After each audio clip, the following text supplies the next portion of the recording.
روزے پہ کیا ملتا ہے؟ روزے پہ رب ملتا ہے۔ رمضان دوبارہ نصیب کیا، یہ اس کی مہربانی ہے۔ جنت میں ایک دروازہ ہے جس کا نام ریان ہے۔ یدخل منہ الصائمون یوم القیامہ۔ اس دروازے سے کون داخل ہوگا؟ اس دروازے سے روزہ دار داخل ہوں گے۔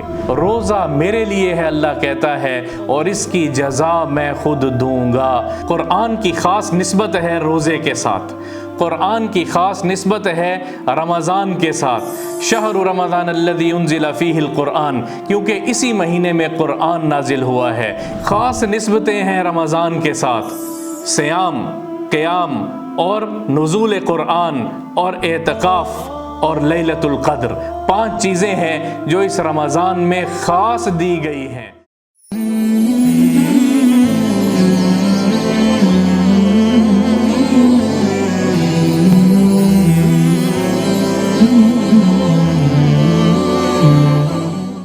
رمضان سروں پہ آ گیا ہے، بڑا برکتوں والا مہینہ ہے۔ میرے رب نے ہمیں رمضان دوبارہ نصیب کیا، یہ اس کی مہربانی ہے۔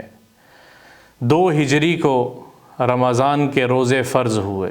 کتب علیکم الصیام کما کتب علی الذین من قبلکم لعلکم تتقون۔ تم پر روزے فرض کیے گئے، حضور صلی اللہ تعالیٰ علیہ وسلم کی امت پر روزے فرض کیے گئے، جس طرح پہلی امتوں پہ فرض تھے۔ پہلی امتوں پہ روزہ رمضان کا پورا روزہ فرض نہیں تھا، کسی امت پہ 3 روزے فرض تھے، کسی امت پہ 10 روزے فرض تھے، مختلف تعداد کے ساتھ، لیکن روزے کی فرضیت کا حکم میرے رب نے بتایا ہے کہ پچھلی امتوں پہ بھی روزہ فرض ہوا ہے۔ 2 ہجری کو یہ حکم نازل ہوا اور میرے رب نے رمضان کے روزوں کا تحفہ اس امت کو عنایت فرمایا ہے۔ بڑا برکتوں والا رمضان ہے، بڑا برکتوں والا مہینہ ہے۔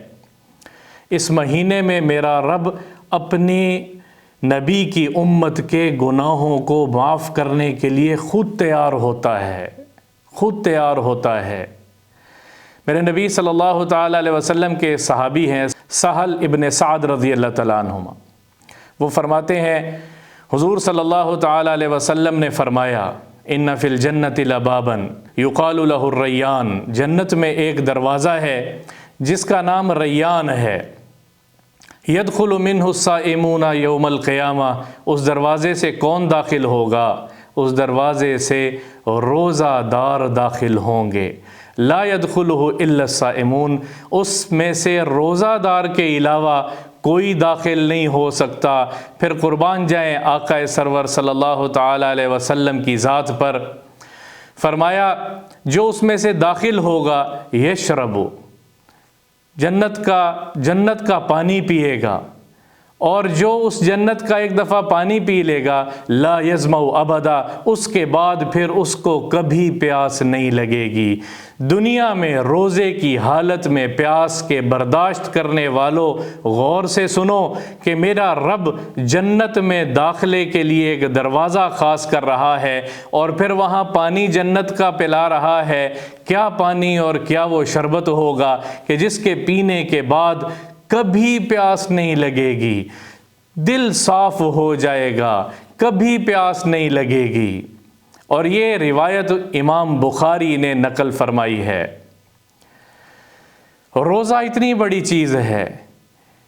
پھر فرمایا ایک روایت میں کہ تمام ابن آدم کے تمام اعمال اس کی اپنی ذات کے لیے ہیں، الا الصوم، الصوم لی وانا اجزی بہ، روزے کے علاوہ روزہ اس کے لیے نہیں ہے، روزہ میرے لیے ہے، اللہ کہتا ہے، اور اس کی جزا میں خود دوں گا۔ اور ایک اور روایت میں آتا ہے الصوم لی وانا اجزا بہ، روزہ میرے لیے رکھا اس نے، کوئی نہیں جانتا کہ اس کا روزہ ہے کہ نہیں ہے، اس نے پانی پیا کہ نہیں پیا، اس نے کھانا چھپ کے کھایا کہ نہیں کیا، اللہ کے لیے برداشت کیا ہے۔ تو میرا رب کہتا ہے روزہ میرے لیے اس نے رکھا، تو اس کی جزا میں خود ہوں، گویا میں انا اجزا بہ، میں جزا میں خود اس کو ملوں گا، اور جس کو رب مل جائے پھر اس کو اور کس چیز کی طلب ہے؟ جس کا اللہ ہو گیا پھر سب کچھ اس کا ہے، پھر دنیا بھی اس کی ہے اور آخرت بھی اس کی ہے۔ روزے پہ کیا ملتا ہے؟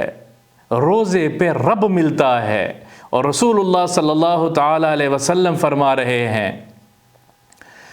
رمضان روزہ رکھنے والوں کے لیے صوم اور قرآن کی خاص نسبت ہے روزے کے ساتھ، قرآن کی خاص نسبت ہے رمضان کے ساتھ۔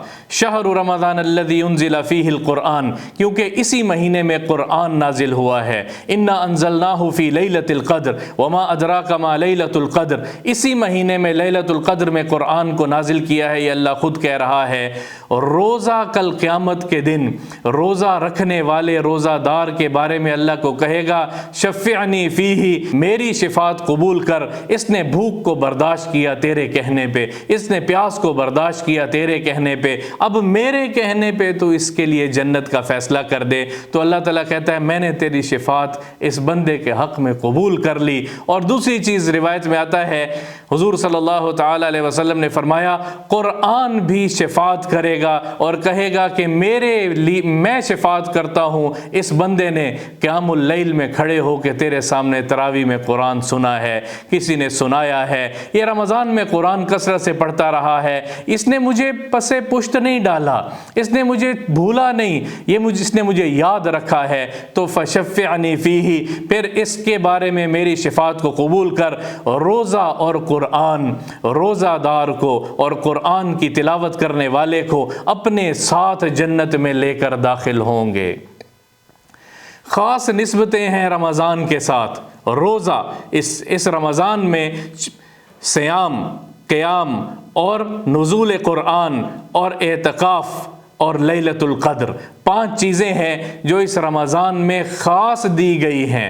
روزہ، قیام اللیل، رات کو اللہ کے سامنے کھڑے ہو کے تراویح میں اللہ سے مانگنا اور قرآن کا سننا، نزول قرآن کیونکہ قرآن کا نزول اسی مہینے میں ہوا ہے، اور لیلۃ القدر خاص رات ہے جو آئے گی اس رمضان میں، اس کے اوپر بھی انشاءاللہ بات کریں گے۔ اور پھر 5ویں چیز اعتکاف کا کرنا، وہ بھی رمضان کے آخر میں، اس کے اوپر بھی بات کریں گے۔